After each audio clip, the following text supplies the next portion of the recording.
샬롬, 여러분 반갑습니다. 네, 오늘도 우리 하나님 말씀과 함께 하루를 시작하겠습니다. 오늘 우리 나눌 말씀은 신명기 28장 1절과 2절 말씀입니다. 내가 내 하나님 여호와의 말씀을 삼가 듣고 내가 오늘 내게 명령하는 그의 모든 명령을 지켜 행하면 내 하나님 여호와께서 너를 세계 모든 민족 위에 뛰어나게 하실 것이라. 내가 내 하나님 여호와의 말씀을 청종하면 이 모든 복이 내게 임하여 내게 이르리니. 자, 아멘. 이제 신명기 28장 말씀에는 이스라엘이 받게 될 수 있는 그 복과 또는 이스라엘이 받게 될 수도 있는 저주에 대해서 말씀을 합니다. 그런데 이제 복에 대한 말씀은 1절에서 14절까지 복과 관련된 말씀이고, 그리고 나머지 15절부터 마지막 68절까지는 저주에 대한 말씀입니다. 단순히 절수로 따지면 복에 대한 내용보다는 저주에 대한 내용이 3배나 더 되는 그런 저주의 무게가 좀 많이 실려 있는 그런 이제 말씀입니다. 여기에서 우리가 한 가지 좀 알 수 있는 것은 하나님의 뜻은 단호하고 분명하다 하는 것이죠. 하나님은 지금 이스라엘 백성들을 구원하셔서 애굽에서 건져내신 것이 끝이 아니지 않습니까? 그리고 약속하신 가나안 땅에 들이시는데 자기 백성 이스라엘을 통해서 하나님께서 하시고자 하는 뜻과 기준은 하나님 말씀의 절대적인 순종입니다. 하나님 말씀에 순종하는 자들을 하나님께서 그 뜻하신 곳으로 이끌어 가시려고 하는 것이지, 좀 순종하지 못한다고 해서 하나님께서 좀 양보하시고 조금 하나님께서 뜻을 변경하실 그런 의향이 전혀 없으시다는 말이죠. 순종하지 않는 자에게 단호하게 저주하시겠다는 말은 하나님이 가지고 계신 기준은 분명하다 하는 것을 우리가 이제 볼 수 있습니다. 그럼 하나님의 말씀에 순종하는 자들을 통해서 무엇을 이루고자 하시는가? 1절 말씀에 보면 여호와께서 너를 세계 모든 민족 위에 뛰어나게 하실 것이라 그랬습니다. 순종하는 자들에게 그렇게 하시겠다는 거죠. 여기서 뛰어나게 하시겠다는 것은, 모든 민족 위에 뛰어나게 하시겠다는 것은 머리를 좋게 하시겠다, 똑똑하게 하시겠다는 것이나 아니면 세계 최고의 부자가 되게 하시겠다는 그런 의미가 아닙니다. 뛰어나게 하신다는 말의 뜻은 높이신다는 말입니다. 높이신다는 것은, 여러 민족이 우러러 볼 수 있게 높이신다는 것은 순종하는 자들이야말로 하나님께서 원하시는 진정한 인간의 본보기가 되기 때문에 그렇습니다. 그들을 높여 하나님이 원하시는 자가 어떤 자들인지를 하나님께서 드러내시겠다 하는 그런 의미가 되겠죠. 앞서 26장, 신명기 26장 18절과 19절 말씀에도 보시면 여호와의 명령에 순종하는 자들을 하나님의 보배로운 백성이 되게 하시겠다. 그리고 모든 민족 위에 뛰어나게 하시겠다. 하나님께서 이런 말씀을 또 하셨습니다. 자, 이 말씀은 아직 이스라엘의 최종 목적에 이런 것은 아니라는 말이죠. 이스라엘 백성들이 순종이냐 불순종이냐의 결과가 남아 있습니다. 그것은 그들이 가나안 땅에 들어가서 어떻게 살 것이냐에 관한 것인데, 이스라엘 백성이 가나안 땅에 들어간다고 해서 모든 것이 끝이 아니라는 말이죠. 진정한 시작은 가나안 땅에 들어가서라고 이렇게 말할 수도 있겠습니다.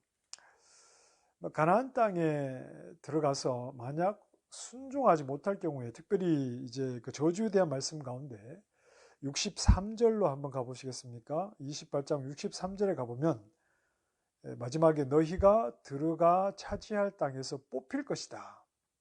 하나님께서 그들에게 땅을 주시지만 그 땅에서 뽑아내시겠다, 쫓아내시겠다, 이렇게 말씀하시는 것으로 보아 가나안 땅에 들어가는 것이 끝이 아니다 하는 것을 우리가 충분히 생각을 할 수 있습니다. 이스라엘이 복을 받을 것이냐 저주를 받을 것이냐, 무엇으로 결정이 되죠? 하나님 말씀입니다. 하나님께서 하시는 말씀, 여호와의 말씀을 지켜 행하느냐, 1절에서 말씀하는 것처럼 그렇지 않느냐에 달려 있습니다. 순종이냐 불순종이냐에 달려 있죠. 여기서 우리는 잠시 에덴 동산의 아담을 생각을 해볼 수 있습니다. 에덴 동산의 아담은 하나님 말씀에 순종을 할 것이냐 불순종을 할 것이냐를 스스로 선택할 수 있는 그런 자리에 있었습니다. 선악과를 따먹지 말라는 말씀에 그가 즐거이 순종할 수도 있었고, 또 그 말씀을 어기고 선악과를 따먹을 수도 있었습니다. 즉 아담에게 복이 임할 것이냐 저주가 임할 것이냐, 에덴 동산의 아담이 그것 자체가 완성이 아니죠. 하나님께서는 아담을 통해서 데리고 가시고자 하는 목적이 있었는데 결국 순종이냐 불순종이냐에 따라서 아담 역시 복이냐, 하나님 뜻대로 이루어지는 것이 복이 아닙니까? 복을 받는 자리에 설 것이냐 저주를 받는 자리에 설 것이냐, 그 저주는 다름이 아니라 땅에서 쫓겨나는 것이죠. 이스라엘 백성과 같이. 자, 그래서 하나님의 말씀을 따르지 않은 아담은 에덴 동산에서 쫓겨나죠. 창세기 3장 24절에 이같이 하나님이 그 사람을 쫓아내시고 그랬습니다. 땅에서 쫓겨나는 이 한 부분, 즉 이 저주에 관해서만 에덴 동산의 아담이나 가나안 땅에 들어가서 살게 될 이스라엘이 연결되는 것이 아니라 복에 대한 내용도 마찬가지입니다.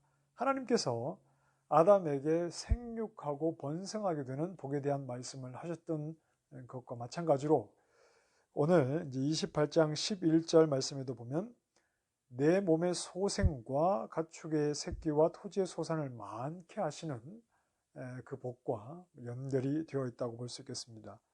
결국 말씀에 순종하는 자들이 되어서 복을 받는 자리에 서기를 원하시는 것이 첫사람 아담, 그리고 여전히 그 첫사람의 후손들이라고 볼 수 있는 이 이스라엘 백성들에게도 하나님께서 동일한 것을 바라고 계시다 하는 것을 우리가 알 수 있겠습니다. 하나님은 그분이 지으신 사람에게 바라시는 것은 언제나 동일합니다. 첫사람 에덴 동산의 아담을 지으신 것부터 하나님은 그때부터 변함없이 하나님이 지으신 사람들에게 가지고 계시는 분명한 동일한 목적을 가지고 있다 하는 것이죠. 하나님 말씀에 순종하기를 바라시는 겁니다. 그래서 하나님 말씀에 순종하는 자들을 높이기를 바라시는 것이죠. 하나님의 보배로운 존재가 되기를 하나님께서는 바라시는 겁니다. 신명기 26장 19절에서도 말씀했던 것처럼 모든 민족 위에 뛰어나게 하사 찬송과 명예와 영광을 받는 그런 보배로운 자들이 되기를 하나님께서 바라시는 겁니다. 무엇을 통해서요? 하나님 말씀에 순종할 때, 하나님의 말씀에 순종하는 것을 하나님은 포기하신 적이 없죠. 그 기준을 낮추시지 않습니다. 하나님 말씀에 순종하는 자들이 하나님이 결국 그들을 영광스러운 자리, 그 보배로운 하나님의 백성, 모든 민족 위에 높여 진정한 하나님의 사람이 어떤 자들인가 하는 것을 드러내시는 데로 이끌어 가기를 원하시는 겁니다. 그 영광스러운 자리에 이르기 위해서는 하나님 말씀에 순종하는 것이 절대적으로 필요합니다. 그래서 하나님은 아들을 보내십니다. 아버지의 뜻에 온전히 순종하시는 아들을 보내십니다. 그 아들을 보내시는 이유는 누구를 위해서입니까? 순종하지 못하는 첫 아담의 후손들을 위해서 그렇죠. 그래서 그 아들을 보내셨다는 것은 하나님께서 결국은 첫 아담을 통해서 의도하셨던 그 영광스러운 자리, 보배로운 하나님의 백성이 되는 자리로 결국은 자격 없는 우리를 이끄시겠다 하는 것입니다. 그래서 우리를 예수 그리스도, 온전히 순종하신 예수 그리스도 안에 연합된 자로 살아가게 하시는 겁니다. 우리에게는 그리스도가 절대적으로 필요하죠. 하나님께서 사람을 지으신 그 원래 목적으로 들어가게 하시는 데는 그리스도가 절대적으로 필요합니다. 자, 그리고 이제 우리가 그리스도와 연합된 자로서 우리는 살아가고 있습니다. 자, 여러분, 우리가 예수 그리스도와 연합되어서 구원을 얻었는데 하나님께서 우리에게 주시고자 하시는 그 영광스러움이 그저 이 땅에서 예수 안 믿는 자들보다 잘 먹고 잘 사는 것이라고 생각하지 마시기 바랍니다. 단지 이 땅에 살다가 죽은 뒤에 천국 간다는 그런 너무나 막연한 생각을 하시고 지금 예수님을 믿는 지금과 나중에 죽어 천국 가게 될 그 시간은 너무 무의미하게 그렇게 보내서는 안 됩니다. 우리가 이 땅을 살아가는 데는 어떤 분명한 목적과 사명이 있는 것이고 그 자리에 우리를 세우기 위해서 예수 그리스도를 보내시고 그리스도 안에서 연합된 자로 살아가게 하시는 겁니다. 시간상 이 자리에서 다 말씀을 드리지 못하지만 하나님은 예수 그리스도 안에서 우리를 영광된 자리, 보배로운 그의 백성으로 이미 삼으셨습니다. 그렇다면 예수 그리스도가 우리에게 필요하다는 것과 그리스도와 연합된 자로 살아간다는 의미가 무엇인지에 대해서 우리는 좀 더 말씀을 열고 말씀을 배우며 그 의미를 깊이 좀 공부할 필요가 있습니다. 그렇게 될 때 하나님의 백성이라는 것을 단지 이 세상에서 적당한 선에서 정의하는 것이 아니라 정말 하나님께서 기뻐하시는 진정한 하나님의 백성인 교회의 모습으로 살아갈 수 있을 것입니다.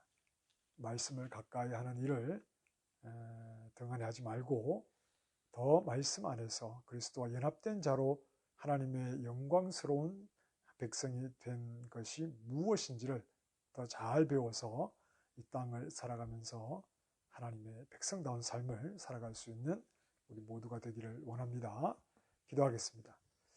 하나님, 예수 그리스도 안에서 우리가 영광스러운 하나님의 백성이 되었습니다. 그 의미가 무엇인지를 말씀을 통해서 더 깊이 배우게 하여 주시고 엉뚱한 것에 우리의 마음 빼앗기지 아니하고 하나님이 기뻐하시는 진정한 백성, 보배로운 하나님의 백성이 되어 이 세상 가운데 하나님 백성으로서 또 하나님이 지으신 아담의 참 모습을 그 본을 보이며 그렇게 영광스러운 믿음의 길을 걸어갈 수 있도록 우리를 더욱 인도하여 주시옵소서. 믿음의 길을 걷는 동안 진리의 말씀을 더 깊이 깨닫도록 하나님 우리를 도우시고 믿음의 길을 확신 가운데 걸어갈 수 있도록 인도해 주시옵소서. 예수님 이름으로 기도합니다. 아멘. 오늘도 믿음 안에서 승리하시기 바랍니다. 감사합니다.